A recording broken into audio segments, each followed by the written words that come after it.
Hey guys, Kyle the Death Knight of Anime here, bringing you Dragon Ball Super episode 129 review. 2 more episodes, guys. 2 more. Okay, so I want to start this episode on a high note, this review on a high note actually, and normally I don't start at the very beginning of an episode when it comes to Dragon Ball Super, but I really gotta give the first 30 seconds of the episode, definitely after the intro, a little bit of mention, because the first 30 seconds of the episode after the intro with the standoff between Jiren and Goku while the angels are staring down the fight and the Zenos are looking at their god iPads and seeing that Goku and Jiren are really the last two opponents left in the tournament. Combined all these elements with the music, the music was amazing in this episode, just made me feel the tension and weight of the fight. Just everything about that first 30 seconds was already amazing, and it felt like a little prelude of the epicness that was definitely to come afterwards. Yeah, holy crap. But yeah, just the first 30 seconds was amazing to me. Okay, so aside from that, pretty much the fight itself, it wastes no time in getting underway, and from an animation standpoint, my thoughts are very interesting because, don't get me wrong, right off the bat I want to say the animation and art in this episode was fucking amazing. Honestly, it's clear that even with these last couple episodes remaining, it seems Toei is determined to go all out and just prove us that they definitely know how to animate and draw an episode well. So yeah, I want to say that these next couple episodes are going to be on point with the art and animation. But the thing to note about the art and animation here is that there was the occasional time where there were definitely a couple of still frame images in the fight, and normally I hate stuff like that, but here it almost added. It's one of those things where the still frames actually added to the experience of Goku being in Ultra Instinct and just the whole fight itself. It just added something to the whole episode for me. I'm not sure if that was the intentional thing, and if we were not supposed to see it that way, but yeah, that's how I saw it. That these still frames actually kind of helped the episode almost, which is a strange thing to say when you think that still frames are basically the bane of the existence of animation and whatnot. So yeah, it's weird. And also, another thing early on that I liked is how Whis mentioned the one flaw with Ultra Instinct, which is that Goku was thinking. And it's kind of ironic how the one thing that we constantly berate Goku for not doing ended up being a weakness here, but it does make sense when you look back at all the other times that Goku has used the technique. He basically every time that Goku has used Ultra Instinct up to this point, he shut his mind and senses off from everything outside, and it's basically something that of course plays well into the whole lesson, that Whis was trying to hammer into Vegeta and Goku's heads about Ultra Instinct. But yeah, it's one of those things where we pretty much already knew this information, but it is good to see it in practice. That of course Goku isn't going to end up following it all the time. I think in this episode, when we see in the early parts of the episode, when we see Goku going into Ultra Instinct, I think he had I think it was some kind of a I think it was one of those things where it was some kind of a a half mastery of the technique. He didn't have full mastery of it, but he definitely had a certain amount of mastery for it. The only thing he didn't properly master in this episode was, at least until the second half of the episode, was basically how to shut his mind and senses off. So yeah, it showed that he did have a little bit of mastery, just not enough. And okay, so I definitely have to talk Jiren for a moment here, because he was just as impressive as Goku in this fight, and I know it's probably an obvious thing to say. I know it's an obvious thing to say, especially considering that Jiren has been built up as this amazing fighter who's on the level of Goku and maybe even a little stronger than him. But what I mean is, there was a lot of little tidbits about this fight in the episode itself that end up have almost served as a lot of throwbacks to basically the early moments of of the Tournament of Power arc when we see Jiren observing Goku and Jiren just observing Goku, not even fighting him, just kind of observing Goku fighting, and here those moments of just Jiren observing Goku, I just kind of saw as filler. But here, a lot of that came back into play by saying, yeah, him like observing and keeping focus on Goku when they weren't even really fighting actually served a purpose in the end, and it wasn't just meant for filler. It was him actually it was when Jiren was observing Goku back then. He was strategizing and observing and coming up with a way in order to counter Goku should in the event where Jiren ends up facing Goku in the Ultra Instinct form again. So it is interesting how I like that because it's good to know how such a small little detail we wouldn't even think about ends up playing such a big role later on down the line. And okay, so I'll be honest, I laughed. You guys pretty much saw in my last review how I was basically kind of laughing at Goku's transformation and about Goku's transformation of the white hairdo and whatnot. And yeah, I'll admit, I laughed. I did. But damn it, that shit was hype. I'll be honest, like, it's definitely a different experience when it is in a preview.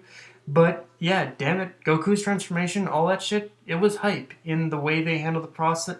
It just, like, the thing that was so hype about it was both in the way they handled the process leading into the transformation, and of course the transformation itself was impressively done. And from what I saw in how Goku achieved his Ultra Instinct Super Saiyan transformation, it seems like he drew in all the energy from the Ultra Instinct into his body, and maybe a little bit of the energy from the void as well. Then combined it into pretty much his whole, and then combined it and then combined it with basically all of his all the accumulated power he had as a Saiyan. He has a Saiyan, so in the end, that's how we ended up getting this new Super Saiyan form. And just seeing the brief moments of Goku owning Jiren, where like just the fight of Goku in that form fighting Jiren was amazing. Which I wish I got a little bit more of that, but I kind of had a feeling that they would leave the transformation itself for pretty much the last few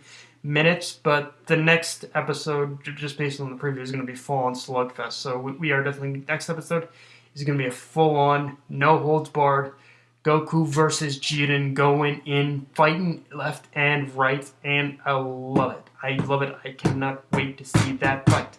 Next week, can it come already? Yeah.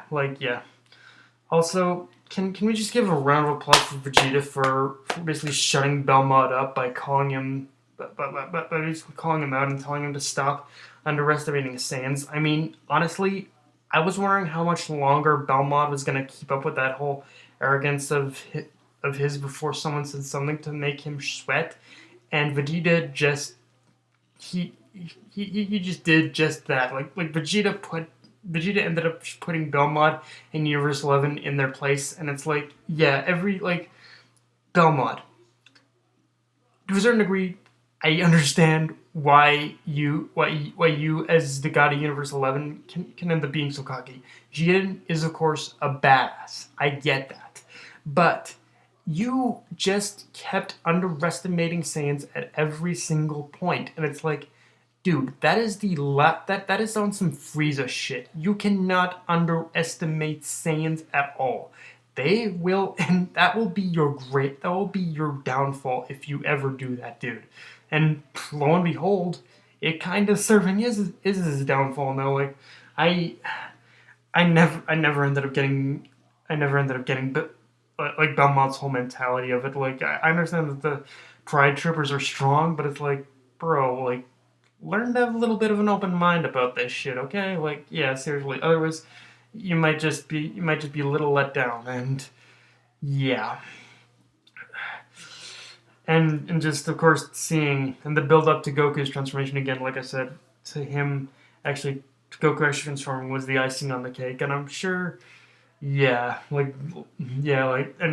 I just loved how, and and I loved how in the final moments of the point, even before Goku transformed, like that was at the point where pretty much Belmod broke. He was like, Jiren, do it now! Like, yeah, definitely Vegeta's words rang true, and it's like, Belmod, defeat him now, bro. Like, yeah, I love that. Okay, okay, so now I guess it's time we get just a touch more serious. Like, I'm done with the hype train. We need to talk. This was episode 129. Next is episode 130, which I assume is going to conclude the fight of Goku and Jiren. But it's the last episode, episode 131, that has me concerned. The final episode's title, from what I remember, is basically Until We Meet Again.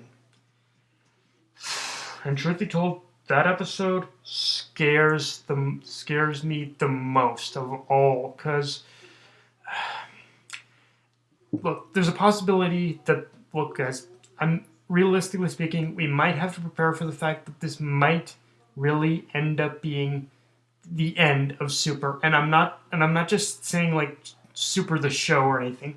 I'm talking about Super's storyline in general. Like, this might be, like, I don't, like, if that title is true, from what I'm guessing here, then they're probably going to just hastily wrap everything up, everything about Super's plot in that one final episode. That's my guess on this. I can't say for sure, but if that is the case, then this is going to shut down a lot of people's theories.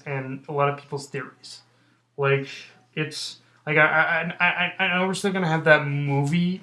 We're going to have that Dragon Ball Super movie that's going to revolve around Universe 6 or whatnot, from what I hear. But beyond that, yeah, this might really be the end in terms of Super show, in terms of Super storyline. Honestly, like I don't know. I really don't know, guys. So I mean, at this point, I think they're gonna try and tie everything in that one episode, like I said. But I mean, there's still a chance that they'll leave. There's still a chance that they'll leave the show on a cliff. But I'm not gonna completely shut you guys down. I know there's still like a 50-50 chance that the last episode will probably end on a cliffhanger. But like I said, it's a 50-50 chance. So there's a part of it that could end the Super series in general, but then there's the other 50% that says that it could end on that it could end on a cliffhanger. So we, like, at the core of this, we have to remember that that Super's timeline is happening between the defeat of Kid Buu and the epilogue tournament at the end of Z. So, like, that alone still does kind of keep the door open a little bit, but with basically the whole thing of I think it was Fuji TV basically taking Dragon Ball Super off their airing network or whatnot. I'm not. I think Toei is just gonna hastily rush this out. To be honest with you, I don't think they're gonna. I don't know if they plan to have any kind of any kind of continuation to Super after this or not. But like I said, I guess we'll just have to wait and see, guys. But yeah, but I've said my piece on that. Other than that, this episode was freaking amazing. The Ultra Instinct Super Saiyan transformation did not disappoint. The fight in general didn't disappoint. And yeah, guys, just tell me what you thought of the episode below. Just like, comment, subscribe, follow me on Twitter and Facebook. Tell me what you thought of the episode below. Death Knight of Anime, signing off. Later, guys.